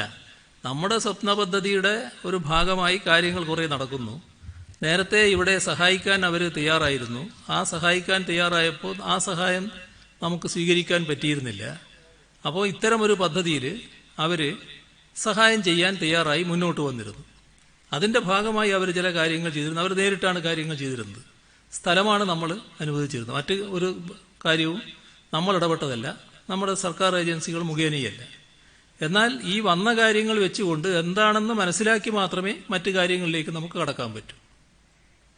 അല്ല, CM ഇതിനകത്തൊരു കാര്യം ശ്രദ്ധിക്കേണ്ടത്, CM തന്നെയാണ് ആദ്യം മുതൽ ഇതിന് നേതൃത്വം കൊടുക്കുകയും തുടർ ചർച്ചകൾ നടത്തുകയും 2.25 ലക്ഷം വീട് പൂർത്തിയാക്കുകയൊക്കെ ചെയ്ത്. പിന്നെ ഏത് ഘട്ടത്തിലാണ് ഈ സ്ത്രീക്ക് അതിനകത്തൊരു പങ്കാളിത്തം പോലെ വരികയും അവർക്ക് ഒരു വലിയ തുകയാണ് 1 കോടി രൂപ കിട്ടിയെന്നാണ് അവർ തന്നെ മൊഴി കൊടുത്തേക്കുന്നത്. അത് നമ്മളെ ഇവിടെ താങ്കളുടെ പ്രിൻസിപ്പൽ സെക്രട്ടറി തന്നെ നിർദ്ദേശപ്രകാരം ഒരു ലോക്കർ സൂക്ഷിച്ചതെന്നും അവർ പറയുന്നുണ്ട്. അതാണ് ഞാൻ പറഞ്ഞത്. റെഡ് ക്രസന്റ് എന്ന് പറയുന്നത് UAE ഒരു ചാരിറ്റി ഓർഗനൈസേഷനാണ്. ആ ചാരിറ്റി ഓർഗനൈസേഷൻ ഇവിടെ ഒരു സഹായം ചെയ്യാൻ തയ്യാറായി മുന്നോട്ട് വന്നിരുന്നു. അതിന് നമ്മൾ സ്ഥലം അവർക്കുന്നതാണെന്ന് ചൂണ്ടിക്കാണിച്ചിരുന്നു. അതിനപ്പുറമുള്ള കാര്യമൊക്കെ അവർ നേരിട്ട് ചെയ്ത കാര്യമാണ്. നമുക്കതറിയാവുന്ന കാര്യങ്ങളല്ല, നമ്മൾ ഏതെങ്കിലും ഏജൻസിക്കും അറിയാവുന്ന കാര്യങ്ങളല്ല. അവർ നേരിട്ടാണ് എല്ലാ കാര്യങ്ങളും നടത്തിയിട്ടുള്ളത്. അവരുടെ പണത്തിൽ എന്തെങ്കിലും തട്ടിപ്പുകൾ നടന്നിട്ടുണ്ടെങ്കിൽ അതിൻ്റെ വിശദാംശങ്ങൾ മനസ്സിലാക്കി നമുക്ക് എങ്ങനെയാണോ ഇടപെടാൻ കഴിയുക അത് നമുക്ക് വിശദാംശങ്ങൾ മനസ്സിലാക്കിയതിന് ശേഷം മാത്രമേ ചെയ്യാൻ പറ്റൂ. അതാണ് ഞാൻ പറഞ്ഞത്. പക്ഷെ അതിനകത്ത് CM ഈ സ്വാധീനം ഇപ്പം കഴിഞ്ഞ ദിവസം ഇന്നലെ ചോദിച്ചപ്പം ഇന്നലെ അങ്ങ് മാധ്യമങ്ങളെ വിമർശിക്കുകയാണ് ചെയ്തത്. പക്ഷേ ഈ അക്കൗണ്ട് തന്നെ എടുക്കുന്നത് അങ്ങയുടെ മുൻ പ്രിൻസിപ്പൽ സെക്രട്ടറി പറഞ്ഞ പ്രകാരം ചാർട്ടേഡ് അക്കൗണ്ടന്റ് പറയുന്നു, അവരും സ്വപ്ന സുരേഷും കൂടി അക്കൗണ്ട് എടുക്കുന്നു എന്ന് പറയുന്നു. അതൊക്കെ തന്നെ അവർക്ക് ഭരണത്തിലുള്ളൊരു സ്വാധീനത്തിന്റെ അതിന്റെ ഒരു നിലയായിട്ട് കണ്ടൂടെ? അവർക്ക് എങ്ങനെയാണ് ഭരണത്തിൽ സ്വാധീനം വരുന്നത്? നിങ്ങൾ അവരെവിടെയായിരുന്നു? അവരുണ്ടായത് ഈ പറയുന്ന കോൺസുലേറ്റിലല്ലേ? ആ കോൺസുലേറ്റിലെ ഉദ്യോഗസ്ഥയായിരുന്നില്ലേ? ആ കോൺസുലേറ്റ് UAE-യുടേതല്ലേ? UAE-യുടെ ചാരിറ്റി ഓർഗനൈസേഷനല്ലേ ഇത്? ആ ചാരിറ്റി ഓർഗനൈസേഷൻ നേരിട്ട് നടത്തുന്നൊരു പ്രവൃത്തി ആ കോൺസുലേറ്റിലെ ഒരു ഉദ്യോഗസ്ഥയോ അല്ലെങ്കിൽ ഏതാനും ആളുകളോ ആരായാലും ശരി, ഇവരതാണ് പേരിപ്പോൾ വന്നിട്ടുള്ളത്. അവരാണെങ്കിൽ അവർ തട്ടിപ്പ് നടത്തിയിട്ടുണ്ടെങ്കിൽ ആ തട്ടിപ്പിന് നമുക്കെന്താണ് ചെയ്യാൻ കഴിയും? അവർ നേരിട്ട് നടത്തുന്ന കാര്യങ്ങളല്ലേ. എന്നാൽ നമ്മുടെ നാട്ടിൽ നമ്മുടേതായൊരു പദ്ധതിയുടെ ഭാഗമായി തട്ടിപ്പ് നടന്നിട്ടുണ്ടെങ്കിൽ അതിൻ്റെ കാര്യങ്ങൾ എന്താണെന്ന് മനസ്സിലാക്കി എന്താണ് ചെയ്യാൻ കഴിയാൻ നമുക്ക് പരിശോധിക്കാം. അതാണ് ഞാൻ പറഞ്ഞത്. അപ്പോൾ അവർക്കുള്ളൊരു സ്വാധീനമല്ലേ ഇന്നലെ? എന്ത് സ്വാധീനോ? നിങ്ങൾക്ക് വേറെ വേറെ വഴിക്ക് പോകാനാണ് താല്പര്യം. അതുകൊണ്ടാണ് ആ ചോദ്യം ഇങ്ങനെ ആവർത്തിച്ചുകൊണ്ടിരിക്കുന്നത്. ഞാൻ പറഞ്ഞത് തരുമ്പം മനസ്സിലാക്കാൻ ശ്രമിക്കുന്നില്ല. അവർ കോൺസുലേറ്റിലെ ഉദ്യോഗസ്ഥയായിരുന്നു. ആ കോൺസുലേറ്റ് ആരതാ? UAE-യുടേതാണ്. റെപ്രസെന്റ് ഏതാ? UAE-യുടെ ഒരു ചാരിറ്റി ഓർഗനൈസേഷനാണ്. ആ ചാരിറ്റി ഓർഗനൈസേഷൻ നേരിട്ടൊരു കാര്യം ഇവിടെ നടപ്പാക്കുന്നു. ആ നടപ്പാക്കുന്ന കാര്യത്തിൽ അവരുടെ പണം ഇവിടുത്തെ കോൺസുലേറ്റ് വഴി ചെലവഴിച്ചിട്ടുണ്ടെങ്കിൽ അതിൻ്റെ ഭാഗമായി എന്തെങ്കിലും തട്ടിപ്പ് നടന്നിട്ടുണ്ടെങ്കിൽ അത് വിശദമായി മനസ്സിലാക്കിയാൽ ആ മനസ്സിലാക്കിയതിന് ശേഷമാണ് നമുക്കെന്തെങ്കിലും ചെയ്യാൻ കഴിയോ എന്ന് നോക്കാൻ പറ്റുക. അത് നോക്കാമെന്നാണല്ലോ ഞാൻ പറയുന്നത്. അത് നമ്മളെ ഏതെങ്കിലും ഗവൺമെൻറ് സംവിധാനത്തിൽ സ്വാധീനമുണ്ടായതിൻ്റെ ഭാഗമായിട്ടല്ലല്ലോ തട്ടിപ്പ് നടക്കുന്നത്. ആ തട്ടിപ്പ് ആ കോൺസുലേറ്റിലെ ഉദ്യോഗസ്ഥ എന്ന നിലക്ക് നടത്തുന്ന കാര്യമാണല്ലോ. കോൺസുലേറ്റുമായിട്ടായിരിക്കുമല്ലോ അവർക്ക് നേരിട്ട് ബന്ധമുണ്ടായിട്ടുള്ളത്. അതല്ലേ മനസ്സിലാക്കാൻ ശ്രമിക്കേണ്ടത്. CM അങ്ങയുടെ UAE സന്ദർശനത്തിന് 2 ദിവസം മുമ്പ് ഈ സ്വപ്ന സുരേഷും ശിവശങ്കറും UAE-യിലേക്ക് പോകുന്നു, ഈ സംഘടനയുമായി ചർച്ച നടത്തുന്നു. അങ്ങനെ എന്തെങ്കിലും കാര്യം അന്ന് ശ്രദ്ധയിൽപ്പെട്ടിരുന്നോ? അത്തരമൊരു കാര്യം ഉണ്ടായതായിട്ട് എനിക്കറിയില്ല. മാത്രമല്ല അങ്ങനെ സംഭവിക്കാനും ഇടയില്ല. ഈ റെഡ് ക്രസന്റുമായിട്ടുള്ള ചർച്ചകൾക്ക് ഇവർ മുൻകൈ എടുക്കുകയോ ഇവർ ഇടനില നിൽക്കുകയോ അങ്ങനെ എന്തെങ്കിലും? ഈ പ്രശ്നവുമായി ബന്ധപ്പെട്ട് ഒരു തരത്തിലുള്ള മുൻകൈയും ഒരു തരത്തിലുള്ള ചർച്ചയും വേറെ ആരും നടത്തിയിട്ടില്ല. ഈ CM അങ്ങ് നമുക്ക് സർക്കാരിൽ സ്വാധീനമില്ല എന്ന് പറയുന്നു. പക്ഷെ ഇന്നലെ NIA-യുടെ അഭിഭാഷകൻ പറഞ്ഞ കാര്യം അങ്ങ് പറഞ്ഞപ്പോൾ ഞങ്ങൾ ചോദിച്ചപ്പോൾ അങ്ങ് പറഞ്ഞത് മാധ്യമങ്ങളാണ് ഉപജാപം നടത്തുന്നതെന്നുള്ള. പക്ഷെ ഇതിൽ 1-2 വസ്തുതകൾ ഉണ്ടായിരുന്നില്ല CM. അതായത് അങ്ങയുടെ മുൻ പ്രിൻസിപ്പൽ സെക്രട്ടറിയും ഈ പ്രതികളുമായുള്ള ബന്ധം അത് കണ്ടെത്തിയത് മാധ്യമങ്ങളല്ല, അന്വേഷണ ഏജൻസിയാണ്. അതിന്റെ ബേസിലാണ് അങ്ങ് അദ്ദേഹത്തെ പുറത്താക്കുന്നത്. അങ്ങയുടെ മുൻ IT ഫെല്ലോ ആണ് പ്രതികൾക്ക് വേണ്ടി മുറിയെടുത്തെടുത്തു എന്ന് പറയുന്നു. അതിന്റെ പേരിലും അങ്ങയും സർക്കാരും തന്നെയാണ് ഇവരെ പുറത്താക്കുന്നത്. ഇതൊക്കെ മാധ്യമങ്ങൾ ഉണ്ടാക്കിയ ഉപജാപങ്ങളല്ലല്ലോ യഥാർത്ഥത്തിൽ അന്വേഷണ ഏജൻസികൾ കണ്ടെത്തുന്നു. അതിനുശേഷം പുറത്തു വരുന്ന വാർത്തകൾ ആ രീതിയിലല്ലായിരുന്നു. അതിന്റെ തുടർച്ചയായിട്ടായിരുന്നു ഇന്നലെയും ഇന്നൊക്കെ ഞങ്ങൾ ചോദ്യം ചോദിച്ചത്. ഇന്ന് അങ്ങ് പറഞ്ഞില്ല, ഇന്നലെ അങ്ങ് ഞങ്ങൾക്കെതിരെ ശോഭിച്ചുകൊണ്ട് മാധ്യമങ്ങൾ ഉപജാപം നടത്തുമെന്ന് പറയുന്നു. യഥാർത്ഥത്തിൽ ഇപ്പോൾ നടക്കുന്ന ഒരു അന്വേഷണവുമായി ബന്ധപ്പെട്ട ഭാഗങ്ങളിലെ ഒരു സാധാരണ രീതിയിലുള്ള ചോദ്യങ്ങളല്ലേ ഞങ്ങൾ അങ്ങോട്ട് ചോദിക്കുന്നത്? അല്ല, അന്വേഷണത്തിന്റെ ഭാഗമായി നടക്കുന്ന കാര്യങ്ങൾ കൃത്യമായി അന്വേഷണത്തിന്റെ ഭാഗമായി നടക്കട്ടെ എന്ന് വെക്കണം. നിങ്ങൾ ചൂണ്ടിക്കാണിക്കുന്ന പണിയല്ല എടുക്കേണ്ടത്. ഇതാ ഇയാളെ ഒന്ന് നോക്കേ, ഒന്ന് വിളിക്കേ, ഒന്ന് തെളിവെടുക്കേ എന്ന് പറയുന്ന പണി സാധാരണ നിലക്ക് അന്വേഷണ ഏജൻസി നടത്തേണ്ട കാര്യമാണ്. അത് ഏതെങ്കിലും മാധ്യമം ചൂണ്ടിക്കാണിക്കുകയല്ല വേണ്ടത്. ഇവിടെ അത്തരം കാര്യങ്ങളടക്കം ഉണ്ടായില്ലേ? ആ നിലയടക്കം വന്നില്ലേ? അതിനടക്കം പ്രചരണം കൊടുത്തില്ലേ? അത്തരം കാര്യങ്ങളടക്കം വിളിച്ചു പറയുന്ന നിലയുണ്ടായില്ലേ? ഒരു വസ്തുതയുമില്ലാത്ത ആളുകളെ കുറ്റപ്പെടുത്തുന്ന നില വന്നില്ലേ? അതെല്ലാം ഒരു മാധ്യമധർമ്മത്തിൽപ്പെട്ടതാണോ? അതാണ് ഞാൻ ചോദിച്ചത്. മാധ്യമധർമ്മത്തിന്റെ കാര്യം പറഞ്ഞ് ഞാൻ വീണ്ടും ആവർത്തിക്കണോ? അത് നിങ്ങൾക്ക് തീരെ ഉൾക്കൊള്ളാൻ കഴിയുന്നില്ല അല്ലേ? നിങ്ങൾക്ക് ഉൾക്കൊള്ളാൻ കഴിയില്ല. ഇനി നിങ്ങൾ ഉൾക്കൊണ്ടില്ലെങ്കിൽ തന്നെ നിങ്ങളെ പറഞ്ഞു വിടുന്ന ആളുകൾക്ക് അത് ബോധ്യാവില്ല. അപ്പോൾ നിങ്ങളുടെ അടുത്ത് വീണ്ടും വീണ്ടും അത് ചോദിക്കണമെന്ന് പറയും. അതിന്റെ ഭാഗമായി ചോദ്യം വന്നുകൊണ്ടേയിരിക്കും. നിങ്ങൾ ഒരു കാര്യവും ഉൾക്കൊള്ളാൻ തയ്യാറല്ല എന്നുള്ളതാണ് വസ്തുത. ഒന്നും ഉൾക്കൊള്ളാൻ നിങ്ങൾ തയ്യാറാകുന്നില്ല. ഞങ്ങൾ പിടിച്ച വഴിക്ക് ഞങ്ങൾ പോകും. ഞങ്ങൾ നടത്തുന്നതെല്ലാം നടത്തും, ഞങ്ങളെ ചോദ്യം ചെയ്യാൻ ആര് എന്ന രീതിയിലാണ് നിങ്ങളുടെ പോക്ക്. അത് ശരിയായ മാധ്യമധർമ്മമല്ല. നിങ്ങൾ ശരിയായ കാര്യങ്ങളാണ് നിർവഹിക്കേണ്ടത്. നിങ്ങൾ ശരിയായ കാര്യം നിർവഹിക്കുമ്പോൾ ആർക്കാ പരാതി? അതുമായി ബന്ധപ്പെട്ട് എന്തെങ്കിലും പരാതി ആരെങ്കിലും ഉന്നയിക്കൂ? അതെന്തുകൊണ്ടാണ് നിങ്ങൾ മനസ്സിലാക്കാത്തത്? നിങ്ങൾക്ക് അതിൽ തന്നെ കെട്ടിത്തിരിയാനാണല്ലോ താല്പര്യം. ഇത്തരം ചോദ്യങ്ങളൊക്കെ സ്വാഭാവികമല്ലേ CM? ഒരു മാധ്യമപ്രവർത്തകർ ചോദിക്കുന്ന സാധാരണ സ്വാഭാവികമായ കാര്യമല്ലേ? രാജ്യം അന്വേഷിക്കുന്ന രാജ്യം ചർച്ച ചെയ്യുന്ന വലിയൊരു കേസ്, അതുമായി ബന്ധപ്പെട്ടുകൊണ്ട് മുഖ്യമന്ത്രിയുടെ ഓഫീസിലെ ഉദ്യോഗസ്ഥരൊക്കെ ഉൾപ്പെടുന്നു. ആ സമയത്തുണ്ടാകുന്ന സ്വാഭാവികമായ ചോദ്യം അല്ലേ സ്വാഭാവികമായ ചോദ്യമല്ല. സ്വാഭാവികമായ ചോദ്യമാണെങ്കിൽ ആ ഉദ്യോഗസ്ഥന് നേരെ അത്തരമൊരു ബന്ധങ്ങൾ വന്നാൽ, അതിൻ്റെ മേലെ നടപടികൾ വന്നാൽ, ആ നടപടികളുടെ ഭാഗമായി അവിടെ അവസാനിക്കും. നിങ്ങൾക്ക് ആ സ്വാഭാവികതയല്ല. നിങ്ങൾക്ക് വേണ്ടത് കേരളത്തിലെ മുഖ്യമന്ത്രി ഇത്തരം കാര്യങ്ങൾക്കെല്ലാം കൂട്ടുനിൽക്കുന്ന ആളാണ് എന്ന് സ്ഥാപിക്കലാണ്. അത് നിങ്ങളുടെ ആവശ്യമല്ല, നിങ്ങളെ പറഞ്ഞു വിടുന്നവരുടെ ആവശ്യമാണ്. നിങ്ങളൊരു സംഘം ഇതിനായി ഇറങ്ങി തിരിച്ചിട്ടുണ്ട്. ആ സംഘത്തിന്റെ ജോലിയാണ് നിങ്ങൾ നിറവേറ്റുന്നത്. ആ സംഘത്തിന്റെ വക്താക്കളെ നിശ്ചയിച്ചയക്കുന്നുണ്ട്. അതിന്റെ ഭാഗമാണ്. അത് കാണാതിരിക്കരുത്. പക്ഷേ ഇത് പറയുമ്പോഴും സ്പ്രിംഗ്ലർ മുതൽ ഇങ്ങോട്ട് നിരവധി തവണ ആരോപണം ഉയർന്നപ്പോഴും അങ്ങ് സംരക്ഷിക്കുന്ന നിലപാട് എടുത്തു എന്നൊരു ആരോപണം ഉയർന്നു.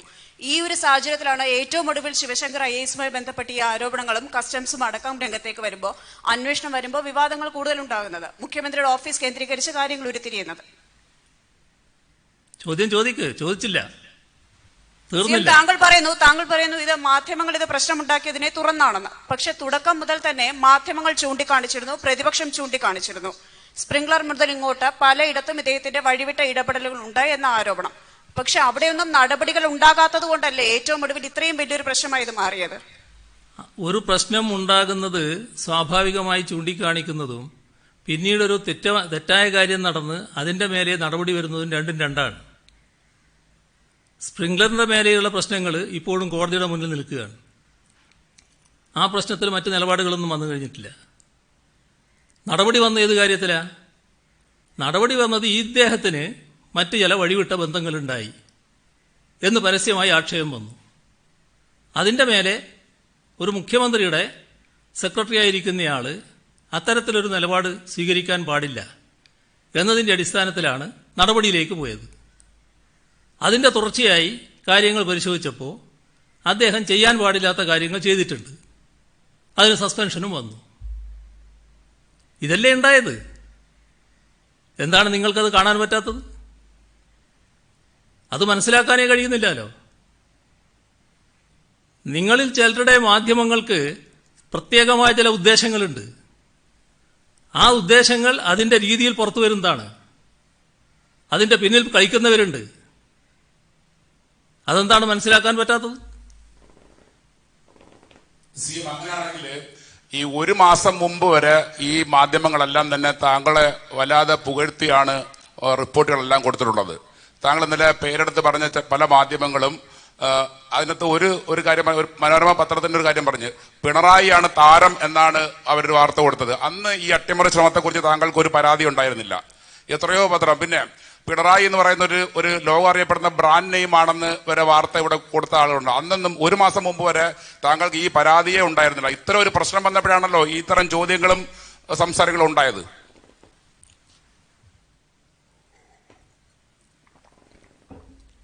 അതിനിടയാക്കിയ കാര്യമുണ്ട്. അതറിയാത്തയാളല്ല നിങ്ങൾ. അതിന് രാഷ്ട്രീയമായ മാനങ്ങളുണ്ട്. ആ രാഷ്ട്രീയമായ മാനം എന്താ? കേരളത്തിൻ്റെ അന്തരീക്ഷത്തിൽ ഒരു പ്രത്യേകമായ രീതി ഉയർന്നു വരുന്നു. ഇടതുപക്ഷ ജനാധിപത്യ മുന്നണി ഗവൺമെന്റിന് വലിയ തോതിലുള്ള യശസ് വരുന്നു. ആ യശസ് ചിലർക്ക് വല്ലാത്ത പൊള്ളലുണ്ടാക്കുന്നു. അത് രാഷ്ട്രീയമായുള്ള കാര്യമാണ്.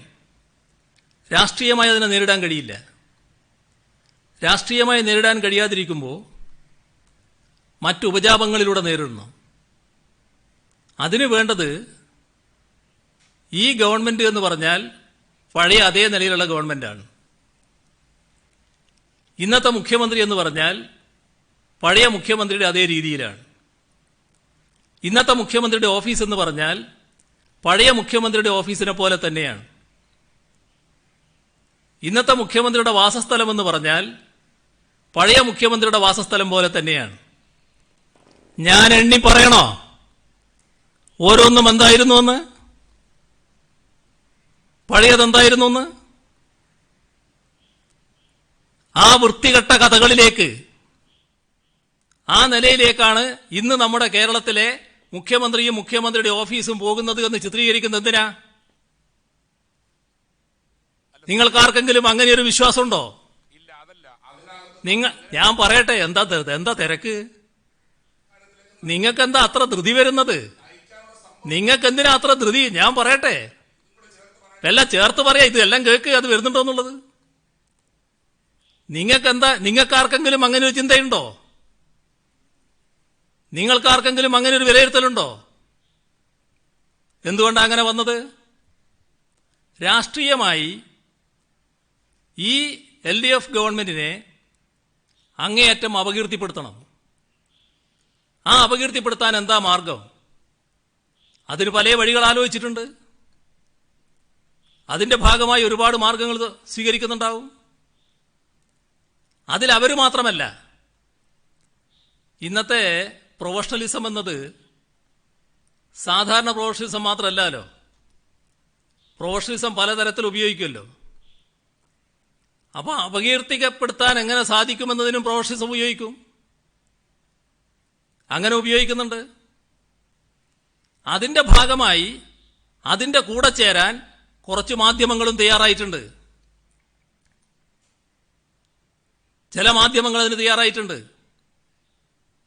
അപ്പൊ അവർക്ക് നല്ല താല്പര്യം അതിന്റെ കൂടെ ചേർന്നുകൊണ്ട്. അപ്പോഴാണ് സ്വർണ്ണക്കടത്തിന്റെ പ്രശ്നം വരുന്നത്. സ്വർണ്ണക്കടത്തിന്റെ പ്രശ്നം വന്ന ആദ്യത്തെ ദിവസം വാർത്ത എന്താ? പ്രസ്താവന എന്താ? ആ പ്രസ്താവന എത്ര വലുപ്പത്തിലാണ് കൊടുക്കുന്നത്? മുഖ്യമന്ത്രിയുടെ ഓഫീസിന് ബന്ധം, മുഖ്യമന്ത്രിയുടെ ഓഫീസിൽ നിന്ന് വിളി. എന്തിന്? വിട്ടയക്കാൻ. ഏത് തെളിവിന്റെ അടിസ്ഥാനത്തിലാണ് അത് പറഞ്ഞത്? അങ്ങനെ ഏതെങ്കിലും ഒരു സംശയം എങ്ങനെയുണ്ടായി? അപ്പോൾ വ്യക്തമായ രാഷ്ട്രീയ ഗൂഢാലോചനയുടെ ഭാഗമായി വന്നതാണത്. ആ രാഷ്ട്രീയ ഗൂഢാലോചനയുടെ ഭാഗമായി നിങ്ങളും ചേരുന്നു ചിലര്. അതാണ് ഇവിടെ സംഭവിച്ചിട്ടുള്ളത്. അതാണ് ഞാൻ പറയുന്നത്. നിങ്ങൾ കരുതരുത് നിങ്ങൾ കൊടുക്കുന്ന വാർത്തയുടെ മേലെയാണ് ജനങ്ങളാകെ നിൽക്കുന്നത് എന്ന്.